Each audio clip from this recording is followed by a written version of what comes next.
right, boys. 6 minutes. This is a sterilized op.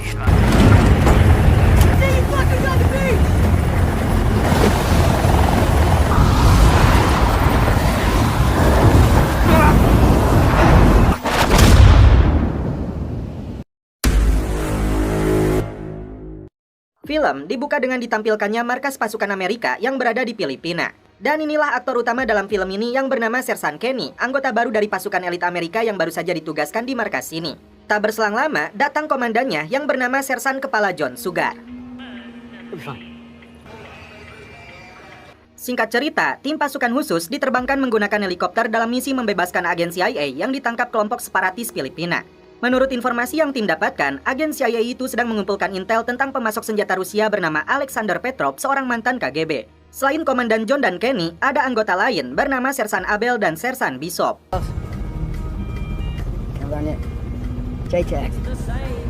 Selanjutnya, kita diperkenalkan dengan operator sekaligus pilot drone bernama Kapten Eddie Grimm dan stafnya Sersan Nia. Yeah, I wanted to ask you. Sure. Okay. The 23rd. That's right. Kenny tampak grogi mencari coklatnya yang ketinggalan di markas. Ternyata ini kali pertamanya Kenny diturunkan ke lapangan dalam sebuah operasi rahasia. Usianya pun masih 27 tahun, jauh lebih muda dari rekan-rekannya. Thanks, man. 27. Shoot in the dick, Abel, I swear to God. Sebelum masuk ke ruang operator, Eddie meminta marinir di sana untuk memberitahunya jika ada telepon masuk dari istrinya yang kini sedang hamil tua. Karena itu, Eddie memberi saran untuk mengecilkan volume TV-nya agar terdengar. Namun, komandannya yang bernama Kolonel Dus tidak peduli, membuat Eddie kesal kepadanya.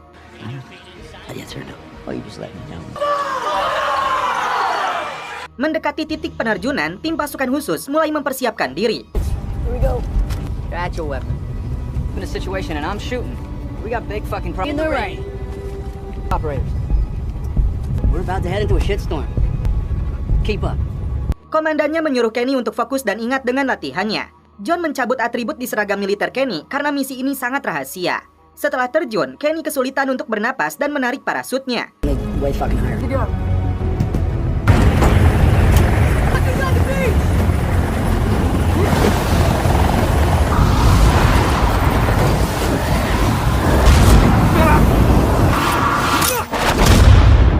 Meski pendaratannya tidak mulus, Kenny beruntung kondisinya baik-baik saja. Tim mendarat di sebuah pantai untuk kemudian melanjutkan perjalanan menuju titik target. Sementara itu, di ruang operator, Kapten Eddie dan Sersan Nia mulai bekerja untuk membantu tim tersebut melalui penglihatan drone. Take your chair. Finished? No, I'm not.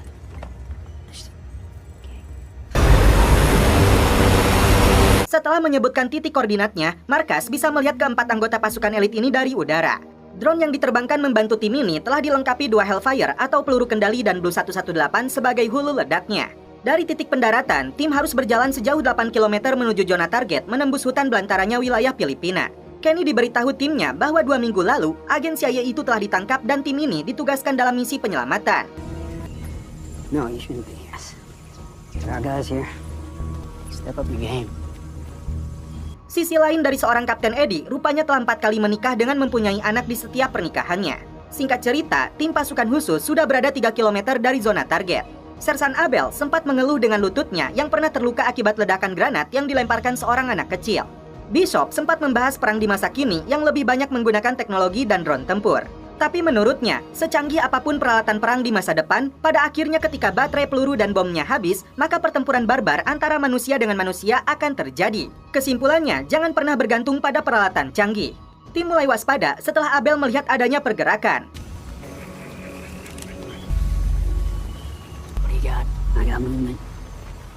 Komandan John menyuruh Kenny menghubungi markas untuk melihat pergerakan radius 100 meter di depan mereka.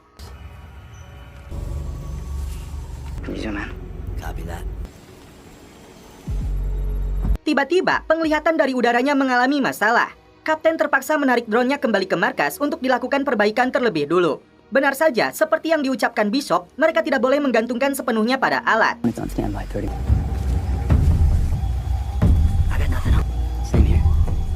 Namun ternyata tim pasukan khusus di prank hanya seekor bagong yang sedang mencari makan. Singkat cerita, tim sampai di zona target. Lokasi markas rahasia milik musuh yang dijaga sangat ketat oleh pasukan bersenjata di dekat bendungan Cirata. Scene number 4 on the lower part, yes. Let's push down.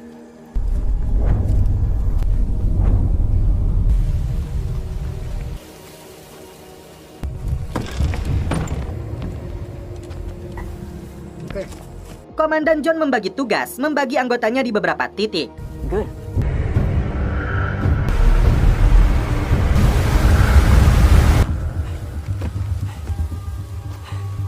Dari atas bukit ini, tim melakukan pengintaian terlebih dulu. I want a head count on that compound. Kenny sempat memasukkan permen karetnya ke dalam lubang dan terdengar masuk jauh ke dalam. Mereka melihat seorang pria dengan wanita dan anaknya. Tim menduga pria ini adalah Viktor Petrov, mantan KGB yang kini menjadi pemasok senjata untuk kelompok separatis. Itu artinya agen CIA yang ditangkap berada di lokasi ini juga. Eddie kembali komplain kepada si kolonel dan anak buahnya karena tidak mengaktifkan nada dering telepon tersebut. Padahal Eddie khawatir jika tiba-tiba ada telepon darurat yang masuk dari istrinya. Tapi si kolonel kumis ini tidak meresponnya dengan serius. Tak berselang lama, tim melihat dua kendaraan yang membawa kelompok pemberontak datang ke lokasi ini.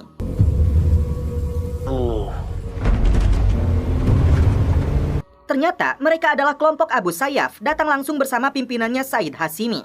Tim yakin dia datang untuk membeli senjata dari Petrov. Sure, here by guns. Over here. Sit tight. Let me work on a new game plan. Akhirnya drone kembali mengudara. Untuk jaga-jaga, jet tempur F-18 jenis Hornet sudah disiagakan untuk membantu tim. Kenny memberikan titik koordinatnya kepada Kapten Eddie, memantau langsung seluruh area bendungan ini. Tim awalnya menduga akan melihat transaksi bisnis. Namun yang terjadi, kelompok Abu Sayyaf ini menembak Petrov berikut para pengawalnya. Tak sampai di situ, tim melihat langsung istrinya Petrov dipenggal. Tim tidak bisa membiarkan kelompok pemberontak ini melakukan hal yang sama kepada anaknya. Disinilah awal pertempuran pun dimulai. Tim melepaskan tembakan untuk menyelamatkan bocah tersebut disusul Hellfire yang dilepaskan dari drone.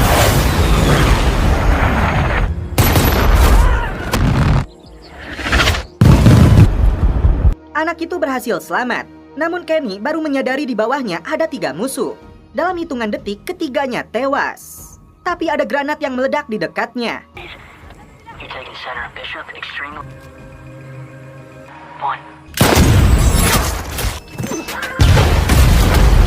Pertempuran mulai memanas. Pasukan khusus mendapat perlawanan sengit. Sersan Abel terkena tembakan musuh lebih dulu.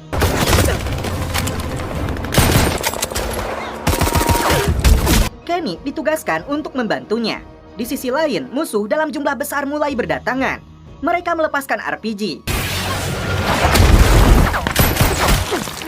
Kenny gagal menyelamatkan Abel dan akhirnya meninggal dunia. John menyuruh Kenny untuk kembali fokus karena dia sudah tewas. Musuh kembali melepaskan RPG.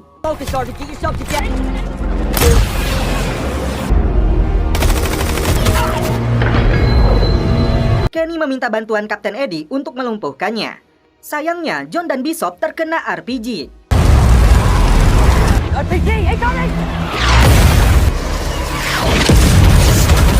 Setelah penembak RPG musuh berhasil dihancurkan, Kenny kini seorang diri diserang musuh bertubi-tubi. Kenny memutuskan untuk berlari menuju hutan. Eddie bertanya status timnya. Kenny menjawab KIA atau gugur dalam tugas. KIA.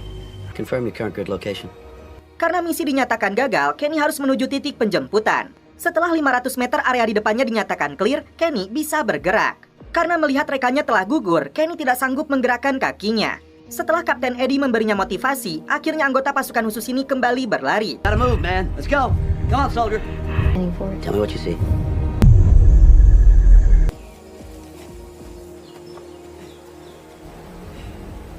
Reaper. Namun dari pantauan udara, terlihat konvoi pasukan musuh sedang bergerak untuk mengejarnya.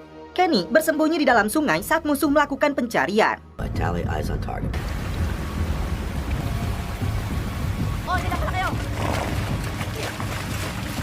Anjing pelacaknya musuh melihat keberadaan Kenny. Untungnya tidak disadari oleh anggota kelompok Abu Sayyaf.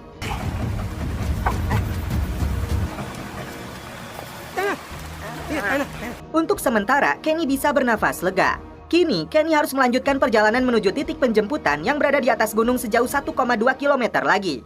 Ternyata, Kenny dan Eddie sama-sama berasal dari Ohio, cuman beda desa dan kecamatan. Belum lama, Kenny pulang ke kampungnya karena ayahnya meninggal dunia. Eddie menghibur Kenny dengan cerita pernikahannya yang sudah 4 kali, agar prajurit ini tidak kehilangan semangat untuk berjuang mengalahkan rekornya. You're getting really close now, man. Just keep up the pace. Good work. Tiba di zona pendaratan, Kenny memastikan terlebih dulu kondisinya aman untuk helikopter mendarat. Time to get the hell out of Dodge, Playboy. It's for the eyes, Reaper. Happy to do. CENTCOM. Raven Squadron, Eddie. You're fine, I have a visual. LZ is clear for action. Saat berlari menuju helikopter, tiba-tiba musuh melepaskan tembakan. Untung saja mengenai rompi anti pelurunya. Ekstraksi sulit dilakukan karena musuh melancarkan serangan. Beruntung, tembakan RPG-nya tidak mengenai helikopter. Terpaksa ekstraksi gagal dilakukan karena situasinya yang terlalu panas. Kenny kembali berjuang seorang diri untuk menghadapi musuh. Tak tinggal diam, Kapten Eddie kembali melepaskan peluru dari drone tempurnya. Ternyata ada musuh yang kembali berdatangan karena mereka melihat lampu isyarat malam yang digunakan Kenny. Rupanya musuh dilengkapi juga penglihatan malam atau night vision. Akhirnya Kenny minta bantuan jet tempur F-18 untuk membumi hanguskan musuh. Tak cukup sekali, Kenny tidak masalah meski posisinya yang terlalu dekat. Yang penting musuh dibantai habis. Jet tempur dengan kecepatan supersonik ini kembali melepaskan tembakan.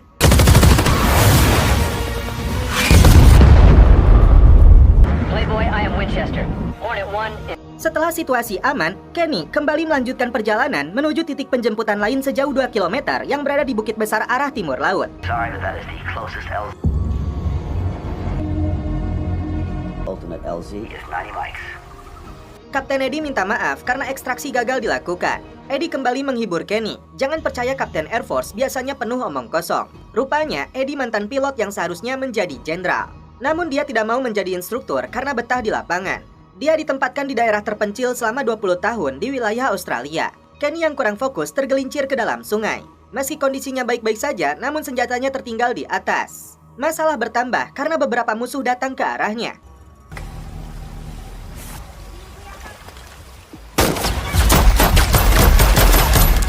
Setelah terlibat baku tembak, Kenny kembali bergerak menyusuri sungai hingga terjebak di tepi air terjun. Tidak ada pilihan, anggota pasukan khusus ini melompat lalu bersembunyi di balik air terjun. Sialnya, musuh sudah bisa menebak dan berhasil menciduknya.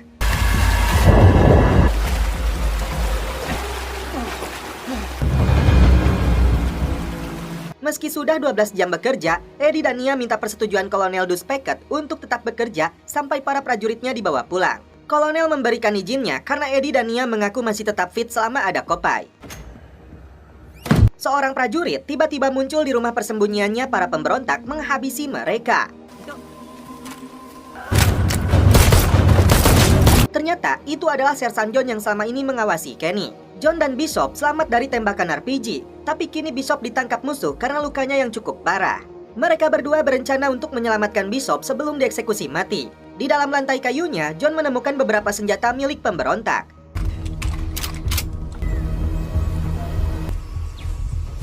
Tepat di atas pegunungan, Kenny merangkai botol untuk digunakan sebagai alat pemancar dalam menghubungi markas.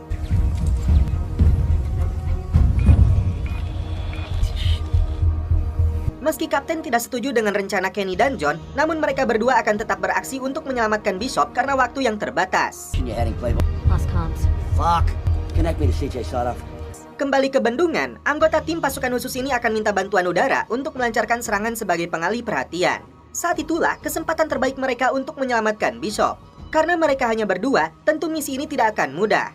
Pintu masuk gua menurut Kenny target yang tepat untuk diledakkan. Mereka akan minta setidaknya 3 kali serangan udara. Dan yang terakhir dengan kekuatan penuh agar markas bawah tanah kelompok Abu Sayyaf ini rata dengan tanah. Kenny menyampaikan rencananya ini kepada Kapten Eddie yang didengar juga oleh Kolonel Dus. Serangan dilakukan dalam jeda 15 menit. Menekankan 2 serangan sebagai pengalih perhatian dan serangan terakhirnya untuk membumi hanguskan semua musuh yang ada di dalam gua. Koordinat penyerangan telah diberikan, tepat saat baterai radionya habis. Kali ini, Eddie tidak bisa membangkang perintah kolonel karena dia sudah terlalu banyak bertugas. Turunnya konsentrasi yang berpotensi gagalnya misi ini. Tugasnya digantikan oleh operator lain yang kondisinya jauh lebih fit. Menjelang 15 menit pertama, John dan Kenny mulai beraksi, menerobos masuk ke dalam sarangnya musuh. Salah satu pemberontak yang sedang duduk santuy dihabisi.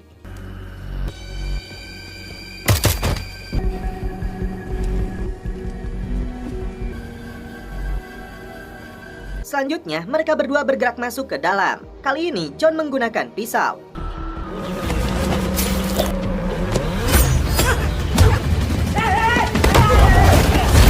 Tapi Kenny harus berhadapan dengan salah satunya yang bertubuh kekar. Mereka semua berhasil dihabisi.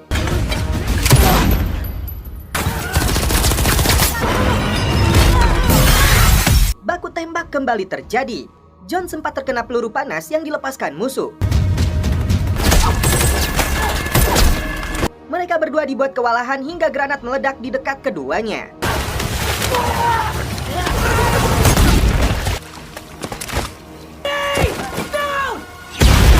John dan Kenny yang sudah tidak berdaya dijebloskan ke dalam sel tahanan. Di sini, mereka melihat Bishop yang bernasib sama. 3 anggota pasukan elit Amerika ini dibuat tidak walang kaya. Kenny mengingatkan para pemberontak bahwa markas bawah tanah ini akan diledakkan. Karena itu, mereka semua harus segera keluar.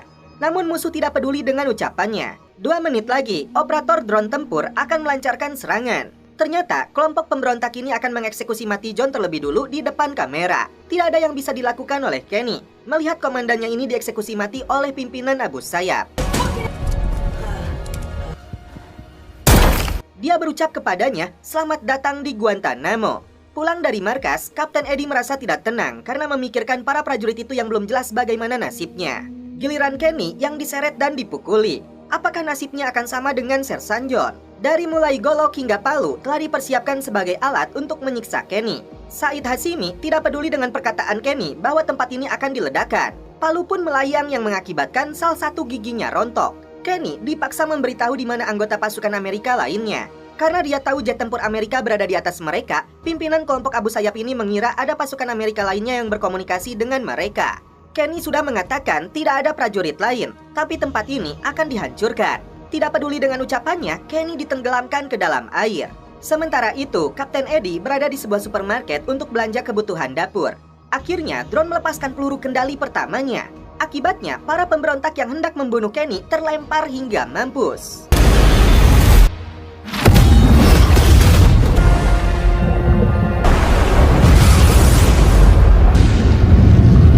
Sedangkan Kenny berhasil selamat. Dia mencari lubang ventilasi untuk menarik napas. Dia mengambil sebuah golok, kemudian menyusuri terowongan. Rupanya, Kenny menemukan agen CIA yang disekap di dalam kandang. Kenny membawa keluar agen CIA ini untuk diselamatkan. Dan Kenny kembali berhadapan dengan Said Hashimi. Pedangnya dia tikamkan ke tubuh pimpinan kelompok Abu Sayyaf ini sebagai bentuk pembalasan kematian Sersan John.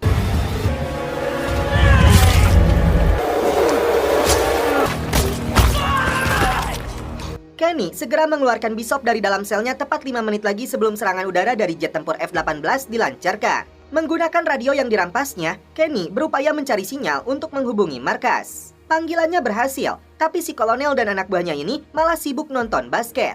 Alhasil, informasi penting yang akan disampaikan Kenny gagal disampaikan. Yang ada malah memberi nomor ponselnya Kapten Eddie. Sementara itu, jet tempur F-18 sudah mengudara, bersiap untuk menghancur leburkan markas musuh. Eddie menolak panggilan yang tidak dikenalnya karena sibuk menerima telepon dari istrinya. Waktu tersisa 2 menit lagi sebelum serangan. Eddie baru sadar setelah mendengar voicemail yang dikirim Kenny agar membatalkan serangan terakhir. Eddie pun tancap gas kembali ke markas. Dia kesal karena panggilannya ke markas tidak ada yang merespon. Sedangkan Kenny, Bishop, dan agen CIA itu baru sampai di mulut gua. Mereka jadi sasaran empuk jika F-18 melancarkan serangan. Kurang dari beberapa detik lagi, Eddie berhasil membatalkan serangannya langsung memberitahu pilot. We have visual. 10 seconds. 6, 5, 4, 3, 2, 1. Zoom in to the caves. Friend. Kenny dan 2 rekannya ini berhasil selamat. Dan kini, giliran Kapten Eddie memberi pelajaran berharga untuk si kolonel dan para prajurit yang malah sibuk menonton basket. Padahal dia sudah melakukan panggilan selama 5 kali, tapi tidak ada satupun yang mengangkatnya. Nyawa 3 prajurit di luar sana dipertaruhkan akibat keteledoran mereka. Dengan menggunakan stick golopnya itu, Eddie menghancurkan TV mereka, agar mereka semua paham harga sebuah nyawa.